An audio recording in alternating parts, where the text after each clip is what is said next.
નમસ્કાર મિત્રો, અક્ષર અકાદમીના online platform પર હું પ્રોફેસર ડૉક્ટર બી રાઠોડ આપનું સ્વાગત કરું છું. અંગ્રેજી વ્યાકરણની કચાશ દૂર કરવા માટે અને સ્પર્ધાત્મક પરીક્ષામાં વિદ્યાર્થીઓનો સારો દેખાવ થાય એટલા માટે આપણે અંગ્રેજી વ્યાકરણના નિયમોની ચર્ચા કરીએ છીએ. પણ એ નિયમો જોઈએ પહેલાં હજુ સુધી જો તમે અમારી આ ચેનલમાં જોડાયા ન હોય તો અમારી ચેનલમાં જોડાઈ જવા વિનંતી છે અને અમારા આ વિડીયોને વધુને વધુ માત્રામાં શેર કરવા વિનંતી છે. જોઈએ વિગતો.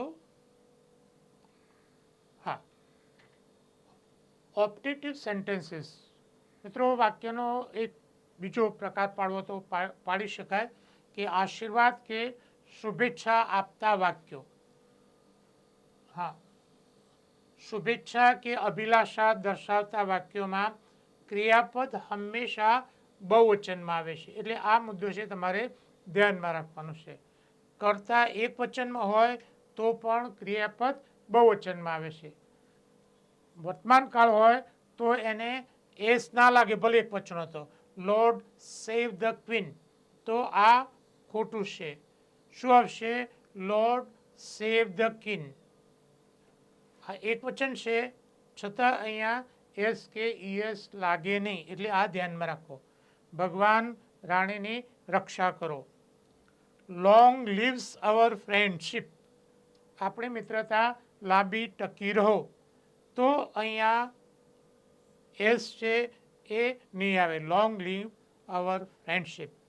ખ્યાલ આવ્યો? જોઈએ એના પછીનો મુદ્દો. હા, હવે આ પરીક્ષા માટે અગત્યનો મુદ્દો છે એ કહી શકાય. અને મુદ્દો એ છે કે નામ એક વચનમાં મૂકવું કે બહુવચનમાં મૂકવું, એને લગતો મુદ્દો છે. જોઈએ, બે નામની આગળ સંખ્યાવાચક વિશેષણો આપેલો હોય તો જે પહેલું નામ છે એ એક વચનમાં આવે. આ મુદ્દો એ છે, તમે સમજી લો. કરેક્ટ ધી સેન્ટેન્સ, વાક્ય સુધારો એ માટે પણ આવી શકે. દાખલા તરીકે, I gave him a 10 rupees note, તો આ ખોટું છે. કેમ ખોટું છે? આ એક નાઉન છે અને આ બીજું નાઉન છે, એટલે બે નામ છે અને એની આગળ સંખ્યાવાચક વિશેષણ છે. બે નામ હોય અને એની આગળ સંખ્યાવાચક વિશેષણ હોય તો પહેલું નામ છે એ એક વચનમાં આવે, ભલે આગળ અહીંયા એક કરતાં વધુ સંખ્યા હોય અથવા વધુનું સૂચન કરતી સંખ્યા હોય. આઈ ગેવ હિમ અ 10 રૂપી નોટ, તો આ એ સાચું થશે. Right? The government appointed a 2-man committee, તો આ ખોટું. રાઈટ? તો અહીંયા મેન એ નાઉન છે અને કમિટી એ નાઉન છે.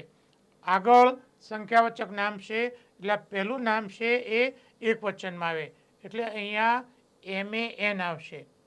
The government appointed a 2-man committee. આ ધ્યાનમાં રાખવા જેવો મુદ્દો છે. મોટે ભાગે કોઈ જગ્યાએ અભ્યાસક્રમમાં આવતો નથી. પરીક્ષાની તૈયારી માટે અમારા વ્યાકરણના પુસ્તકો છે comprehensive English grammar and composition અને golden rules of English grammar. બંને વ્યાકરણની સરસ એવી ચર્ચા કરે છે. જ્યારે ત્રીજું પુસ્તક શબ્દ ભંડોળ અંગેનું છે, easy way to learn difficult words. ત્રણેય પુસ્તકો અકાદમી પર ઉપલબ્ધ છે. વધુમાં પરીક્ષાની તૈયારી કરતા વિદ્યાર્થીઓ માટે અમારી બે ખૂબ જ મહત્ત્વની એવી ટેલિગ્રામ ચેનલ છે, બી રાઠોડ કરંટ અફેર્સ અને ગૌરવંતી ગુજરાતી. હજુ સુધી જો તમે અમારી આ બંને ટેલિગ્રામ ચેનલમાં જોડાયા ન હોય તો એમાં જોડાઈ જવા વિનંતી છે. વધુમાં અમે અમારું મેટર ઇન્સ્ટાગ્રામ અને ટ્વિટર ઉપર શેર કરીએ છીએ, તો અમારા બંને પ્લેટફોર્મને ફોલો કરવા વિનંતી છે. વધુમાં આજનો આ વિડીયો આપને પસંદ આવ્યો હોય તેને લાઈક કરીને શેર કરવાનું ભૂલતા નહીં. અને હજુ સુધી જો તમે અમારી આ ચેનલને સબસ્ક્રાઈબ ન કરી હોય તો એને સબસ્ક્રાઈબ કરી દેશો અને બેલ આઇકોનને ચાલુ કરવાનું ભૂલતા નહીં.